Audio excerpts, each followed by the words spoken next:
একবিংশ শতিকাৰ প্ৰেম কাহিনী ৰুমালৰে ভাজতে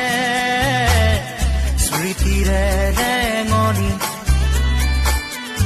একবিংশ শতিকাৰ মোৰ কাহিনী ৰুমালৰে সাঁচতে স্মৃতি হৈ মৰমি